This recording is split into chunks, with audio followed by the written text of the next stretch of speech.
मवेशी परवरी और डेयरी के वजीर ममलिकत डॉक्टर एल मुरुगन ने गोवा में फिशरीज सर्वे ऑफ इंडिया के मोरमोगाग जोनल बेस का दौरा किया।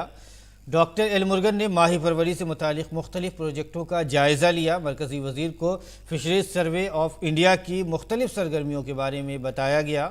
फिशरीज सर्वे ऑफ इंडिया के डायरेक्टर जनरल ने डॉक्टर एल मुरुगन को मछली के कारोबारियों को दी जाने वाली मुख्तलिफ तकनीकी तरबियत के बारे में जानकारी दी।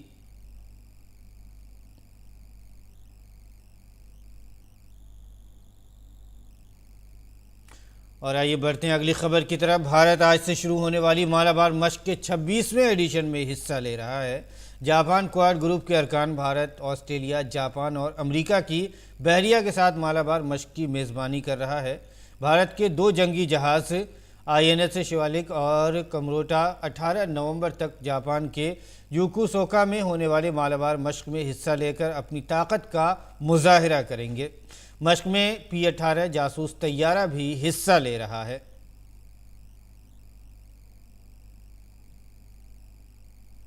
मुल्क भर में आज गुरु नानक देव जी की 553वीं जयंती मजहबी अकीदत व एहतराम के साथ मनाई जा रही है। हर साल कार्तिक माह में शुक्ल पक्ष की पूर्णिमा तिथि को गुरु नानक देव जी की जयंती गुरु पर्व और प्रकाश पर्व के तौर पर मनाई जाती है। गुरु पर्व पर सभी गुरुद्वारों में भजन कीर्तन होते हैं और प्रभात फेरियां भी निकाली जाती हैं।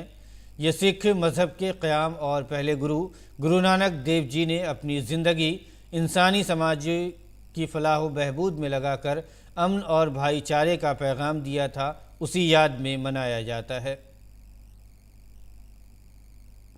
सदर जमहूरिया द्रौपदी मुर्मू ने गुरु नानक देव जी की जयंती के मौके पर शहरियों को मुबारकबाद दी है। एक तहनीती पैगाम में सदर जमहूरिया ने कहा कि गुरु नानक देव जी के यौम पैदाइश के पुरमसरत मौके पर मैं तमाम हमवतनों और बैरून मुल्क मुकीम भारतीयों, ख़ास तौर पर सिख बिरादरी के भाइयों और बहनों को मुबारकबाद पेश करती हूँ। उन्होंने कहा कि एक ओंकार का पैगाम देते हुए गुरु नानक देव जी ने कहा कि खुदा एक है और हर जगह है। उन्होंने हमें मुआशरे में मोहब्बत, इत्तेहाद और भाईचारे के साथ रहने का दर्स दिया। गुरु नानक जयंती के मौके पर वज़ीर आज़म नरेंद्र मोदी ने दिल्ली में अक़लियती कौमी कमीशन के सदर इकबाल सिंह लालपुरा की रिहाइश गाह पर श्री गुरु नानक देव जी की 553वीं जयंती की तक़रीबात में शिरकत की। वज़ीर आज़म अक्सर सिख गुरुओं से मुतालिक प्रोग्रामों में शिरकत करते हैं और गुरुद्वारों का दौरा भी करते हैं। इस मौके पर वज़ीर आज़म ने रोशनियों के त्यौहार गुरु पर्व के मौके पर हमवतनों को मुबारकबाद दी। वज़ीर आज़म ने कहा कि तक़सीम में पंजाब के लोगों की कुर्बानियों की याद में मुल्क ने पार्टीशन विभीषिका मेमोरियल डे का आगाज़ किया है। उन्होंने कहा कि तक़सीम के मुतासरीन हिंदू सिख ख़ानदानों के लिए हुकूमत ने CAA एक्ट कानून बनाकर उन्हें शहरियत देने का तरीक़ा निकालने की कोशिश की है। वज़ीर आज़म ने कहा कि प्रकाश पर्व की समझ अहमियत सिख रिवायत में रही है। आज मुल्क उसी तुंदही के साथ फ़र्ज़ और ख़िदमत की रिवायत को आगे बढ़ा रहा है। गुरु नानक देव जी ने हमें जीवन जीने का मार्ग दिखाया था।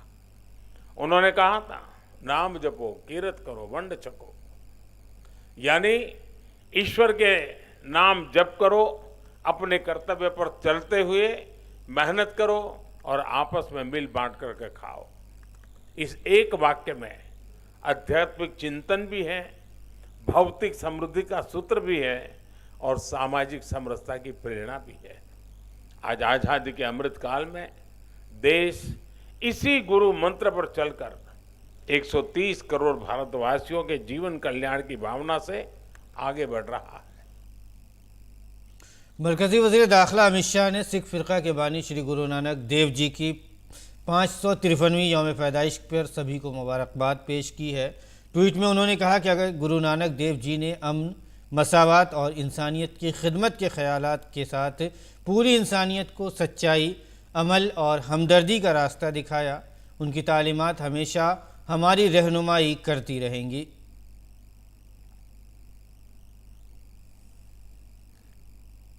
और अब बात दिल्ली में फ़िज़ाई आलूदगी की करें तो दिल्ली में गुज़िश्ता 2 दिनों से फ़िज़ाई आलूदगी में कमी के सबब प्राइमरी स्कूलों को 9 नवंबर से खोला जाएगा और राजधानी में आने वाले ट्रकों पर भी पाबंदी लगी जो हुई थी उसे वापस उस हुक्म को ले लिया है। अब उनको दाखिले की इजाज़त मिल गई है।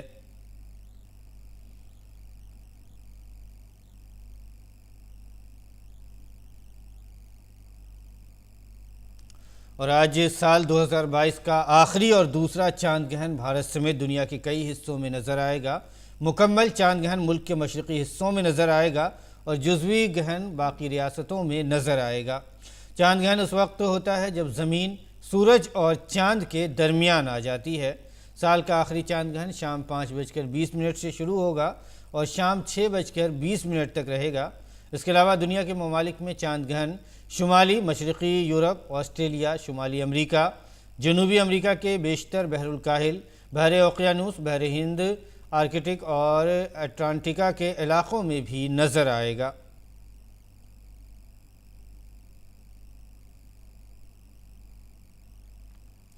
मिस्र के शहर शर्म अल-शेख में जारी COP27 सरबराही इजलास में शिरकत के लिए आए फ्रांस के सदर इमैनुअल मैक्रोन ने कहा है कि दुनिया जंग और मईशत के बहरान से नबर्द आज़मा है। इससे आबो हवा के मसले से लड़ने की कोशिशों को मुतासिर नहीं करना चाहिए। उन्होंने कहा कि अगर हम चाहते हैं कि आलमी निज़ाम हमारे लिए बड़ा ख़तरा बनकर न उभरे तो हमें अपनी कोशिशें तेज़ करनी होंगी। इसके साथ ही कॉन्फ्रेंस में शिरकत के लिए आने वाले मुख्तलिफ ममालिक के रहनुमाओं और सफारतकारों ने ग्लोबल वार्मिंग के ख़िलाफ़ जंग को इंसानी वजूद की जंग करार दिया। रूस यूक्रेन जंग पर वाइट हाउस का कहना है कि अमेरिका ख़तरा कम करने के लिए रूस के साथ आला सतही बातचीत का इख्तियार रखता है। हाल ही में आई एक रिपोर्ट में बताया गया है कि अमेरिका के कौमी सिक्योरिटी सलाहकार जैक सलोन की मॉस्को के साथ बातचीत चल रही है। वाइट हाउस ने इस रिपोर्ट को खारिज नहीं किया है। वाइट हाउस के तर्जुमान कैरिन जैन पेरी ने कहा है कि अमेरिका यूक्रेन की बिला रुकावट सिक्योरिटी व इक़्तिसादी समेत हर तरह की मदद करता रहेगा। यूक्रेन के सदर व्लादिमीर ज़ेलेंस्की का कहना है कि फ़िलहाल दोनेत्स्क के इलाके जंग का अहम मरकज़ बने हुए हैं, जहां हर रोज़ सैकड़ों रूसी फ़ौजी अपनी जान गंवा रहे हैं।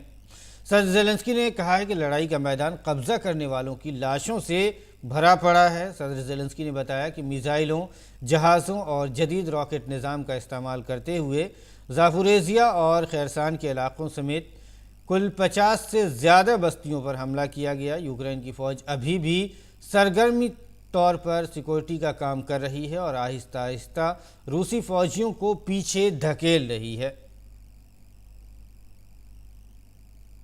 इराक़ के दारुल हुकूमत बगदाद में पीर के रोज़ एक अमरीकी शहरी को कत्ल कर दिया गया है, जिसकी मौत अगवा की कोशिश के दौरान गोली लगने से हुई है।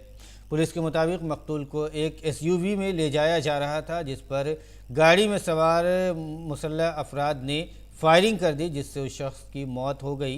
इराक़ी पुलिस ने बताया कि लाश को पोस्टमार्टम के लिए बगदाद के ज़िला करडा के एक अस्पताल में भेज दिया गया है। इब्तदाई रिपोर्ट के मुताबिक मौत गोली लगने से हुई है। मरने वाले के पास से शनाख्ती कार्ड भी मिला है, जिसके मुताबिक वो इंग्लिश टीचर के तौर पर काम करता है। इराक़ की खबर रसा एजेंसी के मुताबिक मामले की तहकीकात के लिए फ़ौज के कमांडर इन चीफ ने एक तहकीकाती कमेटी तश्कील दी है। इस दौरान अमरीकी महकमा ख़ारजा के तर्जुमान नेड प्राइस ने कहा कि महकमे के पास इराक़ में हलाक होने वाले अमरीकी शख्स के बारे में मालूमात हैं और वो इस मामले की तहकीकात भी कर रहे हैं।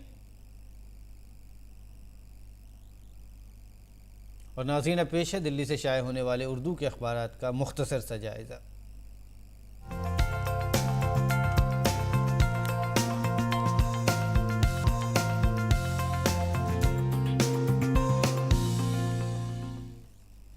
अखबारात के जायज़े में आइए सबसे पहले बात करते हैं रोज़नामा इनकलाब की अहम सुर्खियों की। पहली सुर्खी आपके सामने है, कमज़ोर तबक़ात के लिए 10% रिजर्वेशन रहेगा जारी। अदालत उज़्मा ने अक्सरियती फ़ैसलों में दाखिलों और सरकारी मुलाजमत में कमज़ोर तबक़ों के लिए 10% रिजर्वेशन को बरकरार रखा है। चीफ जस्टिस समेत 2 जजों ने इस रिजर्वेशन को आइन के मुनाफी करार दिया। कांग्रेस ने फ़ैसले का खैर मकदम किया है और इसके साथ ही ये फ़ैसला 2 अक्सरियत से, जो 3 जजों की बेंच, अदालत उज़्मा की 5 जजों की आइनी बेंच थी, उसने 2-3 की अक्सरियत से ये फ़ैसला सादिर किया है। आगे बढ़ते हैं, एक और ख़बर हम आपको दिखा देते हैं जो सफ़े अव्वल की ही सुर्खी है। हुसूलियाबी और इत्मीनान के साथ रुखसत हो रहा हूँ। चीफ जस्टिस UU ललित का सुप्रीम कोर्ट बार एसोसिएशन के अलविदाई प्रोग्राम में खिताब। वकालत के दिनों को उन्होंने भी इस मौके पर याद किया। सुप्रीम कोर्ट बार एसोसिएशन के ज़रिए अलविदाई प्रोग्राम में चीफ जस्टिस ने कहा कि वकालत के 37 साला दौर को याद करते हुए कि आज अदलिया से बड़ी हसूलियाबी और तस्कीन के जज्बे के साथ रुखसत हो रहा हूँ। मैंने सुप्रीम कोर्ट में तकरीबन 37 साल प्रैक्टिस की, लेकिन मैंने कभी दो आईनी बेंचों को एक साथ बैठे हुए नहीं देखा। साथ ही उन्होंने अपनी एक हसूलियाबी लाइव स्ट्रीमिंग का भी इस मौके पर जिक्र किया। आगे बढ़ते हैं। आलमी सफ़े की अगर सुर्खी की बात करें तो इनकलाब की आलमी सफ़े की जो अहम सुर्खी है वह है अवाम के हाथों में जो बाइडन की किस्मत का फ़ैसला। अमरीका में वस्त मुद्दती इंतखाबात हो रहे हैं, उसी को लेकर अखबार ने यह सुर्खी लगाई है। अखबार ने लिखा है कि ऐवान नुमाइंदगान की तमाम 435 नशिस्तों और सेनेट की 100 में से 35 नशिस्तों पर मुकाबला होगा। अमरीका में वस्त मुद्दती इंतखाबात का आगाज़ आज से हो रहा है, जिसमें ऐवान नुमाइंदगान की 435 नशिस्तों पर वोट डाले जाएंगे। और आगे बढ़ते हैं। अब हम रोज़नामा राष्ट्रीय सहारा की अगर अहम सुर्खियों की बात करें तो सहारा ने जो पहली अहम सुर्खी लगाई है वो है दिल्ली में 9 नवंबर से खुलेंगे प्राइमरी स्कूल। टर्कों के दाखिले पर आयद पाबंदी भी हटाने का फ़ैसला लिया गया है। दारुल हुकूमत दिल्ली में आलूदगी की सतह में कमी आने के बाद से हुकूमत ने बुध को यानी 9 नवंबर से प्राइमरी स्कूलों को खोलने और आउटडोर सरगर्मियों पर जो आयद पाबंदियाँ थीं उसको भी हटाने का फ़ैसला किया है। एक और ख़बर जो सफ़े अव्वल की ही अहम सुर्खी है हम आपको दिखा देते हैं। नेशनल हेराल्ड मामले में कांग्रेस ओहदेदारों को फिर से भेजे जा सकते हैं समन। कर्नाटक कांग्रेस के सदर DK शिव कुमार नहीं हुए पेश, हफ्ते का वक्त उन्होंने मांगा है। नेशनल हेराल्ड मामले में कांग्रेस के साबिक़ सदर सोनिया गांधी और राहुल गांधी की मुश्किलात में इजाफा हो सकता है। अखबारात ने लिखा है कि इन्फोर्समेंट डायरेक्टोरेट को जाँच के दौरान यंग इंडिया में मुश्तबा लेन देन की इत्तला मिली है। हालांकि एजेंसी ने सरकारी तौर पर कुछ भी नहीं कहा है।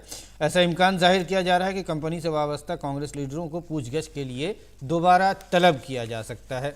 और बढ़ते हैं आलमी सफ़े की सुर्खी की तरफ। आलमी सफ़े की जो सुर्खी लगाई गई है वो मौसमियाती तब्दीली से निपटने के लिए मिलकर काम करना होगा, ये कहना है अक़वाम मुत्तहिदा के सेक्रेटरी जनरल एंटोनियो गुतरेस का। इन्होंने मिस्र में शुरू होने वाले शर्म-उश-शेख COP27 खिताब में मौसमियाती तब्दीली से निपटने के लिए मिलकर काम करने की बात कही। तफसीलात के मुताबिक मिस्र के शर्म-उश-शेख COP27 में अक़वाम मुत्तहिदा के सेक्रेटरी जनरल ने कहा कि मौसमियाती तब्दीली चैलेंजेस से नबर्द आज़मा होने के लिए हम सब को मिलकर काम करना होगा।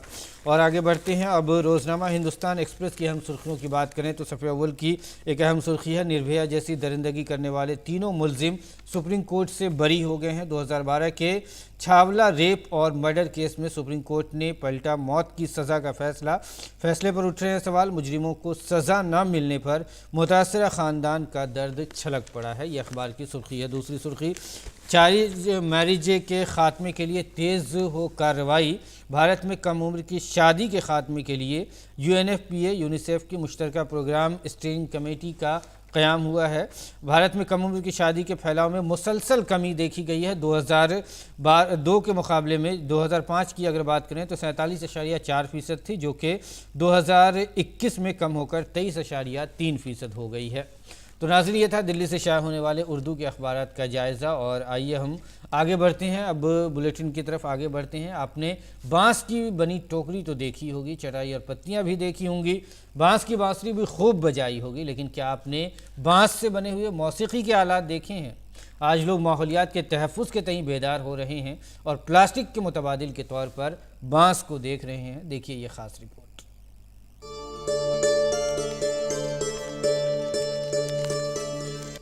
ये हैं सुभाषिस सब्यसाची, जिनका जन्म एक मौसीकी वाले ख़ानदान में हुआ था। यानी इनके DNA में मौसीकी है, तो जाहिर है वो भी मौसीकी में माहिर हैं। लेकिन आज हम बात उनकी मौसीकी की नहीं कर रहे हैं, आज हम बात कर रहे हैं उनके अनोखे जुनून की।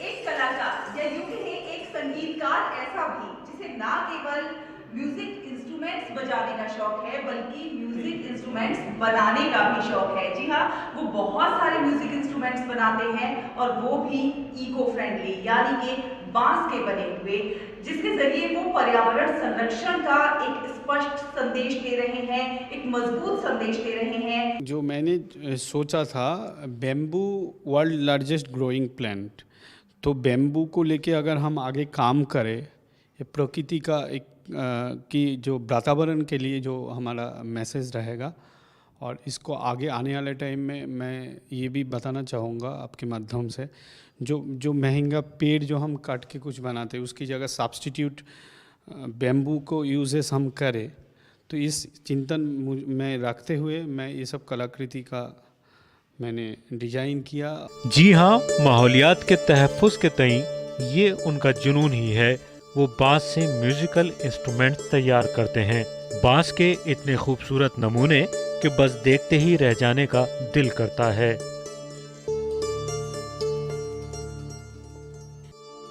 दिवाली आई है तो देखिए बांस से बने दिवाली के दिए।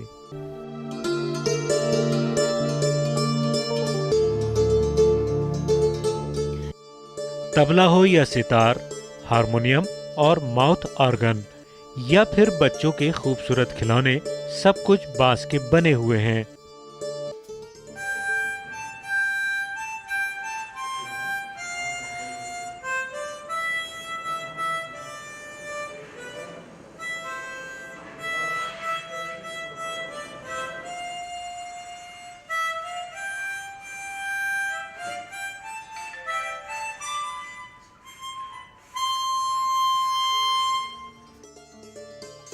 सुभाषिस इस फन को आगे बढ़ाना चाहते हैं और इसलिए वो दीगर अफराद को बांस से ज़रूरत की चीज़ें और खिलौने बनाने की ट्रेनिंग भी दे रहे हैं।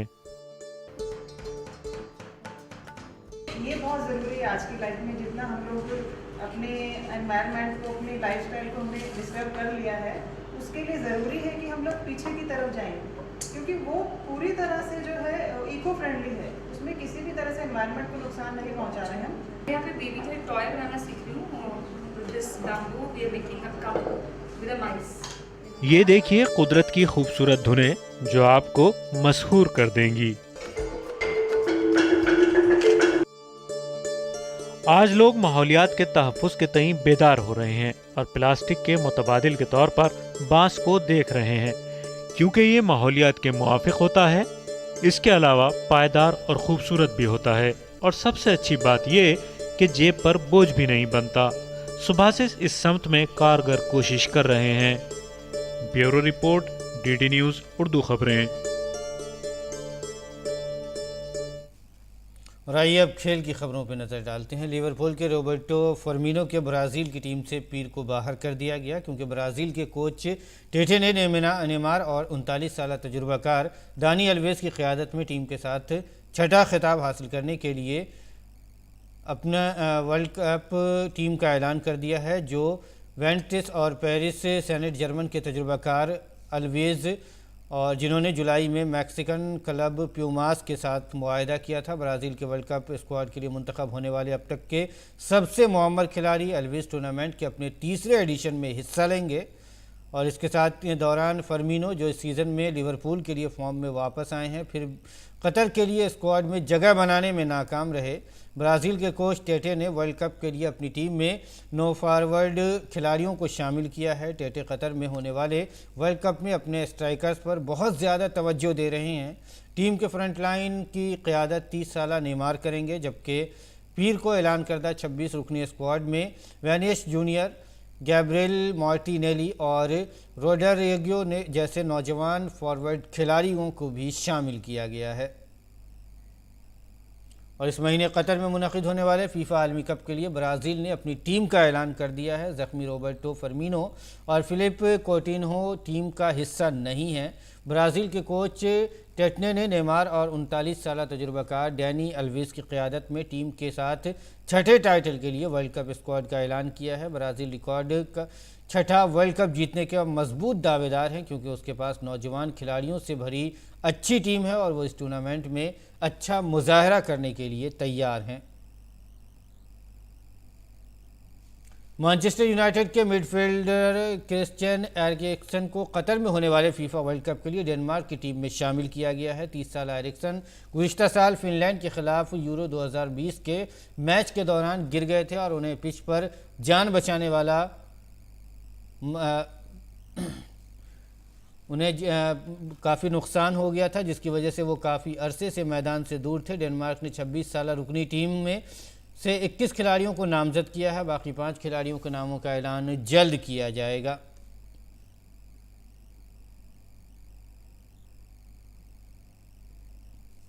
और आइए अब जान लेते हैं मुल्क भर के मौसम का क्या है मिजाज।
मौसम की मालूमात के साथ ही उर्दू खबरनामा फ़िलहाल इख्तिताम को पहुँचता है। इजाज़त दीजिए, आदाब।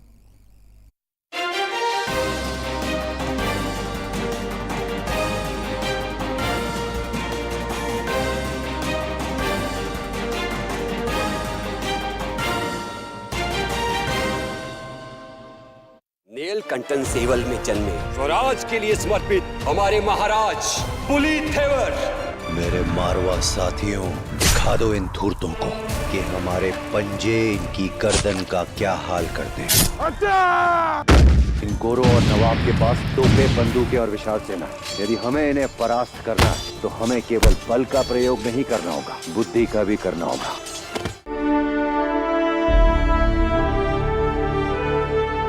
आदाब, नमस्कार, मैं हूं परवीन अब्बास। देखते रहिए दूरदर्शन उर्दू का बेहद मशहूर प्रोग्राम गुफ्तगू, हर शनिचर रात 8:30 बजे और इतवार दोपहर 12:30 बजे। Stay tuned to DD Urdu. सबके साथ नहीं किसी के बगैर, आओ करें हम तारों की सैर। कायनात का जन्म हुआ कब और कैसे, कैसे हुआ यारो, क्या हुआ फिर ऐसे।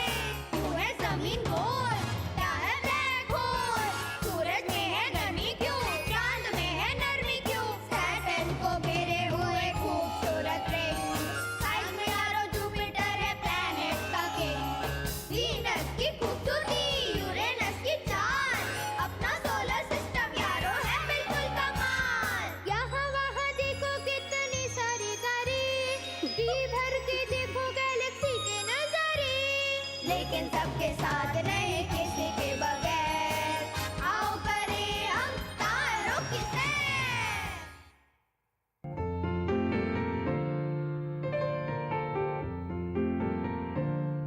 कायनात का सफर एक हकीकत है। हम में से हर एक हर रात अपने तसव्वुर में ये करते हैं। बहुत सारे सवाल हमें हैरान करते हैं जब हम इस लामहदूद खला और कायनात की पैदाइश और तख्लीक के बारे में सोचते हैं। कैसे? कायनात किस चीज से बना है? हाँ रशीदा, हम इसके बारे में क्या जानते हैं?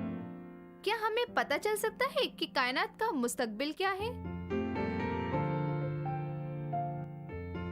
गुज़श्ता कई हफ्तों से हमारी कोशिश रही है इंसान का 400 साल तवील आसमान का मुशाहिदा करने की और इन सवालात के साथ कुछ मजीद सवालात के जवाबात तलाश करने की जो हमें बेचैन करते रहे हैं।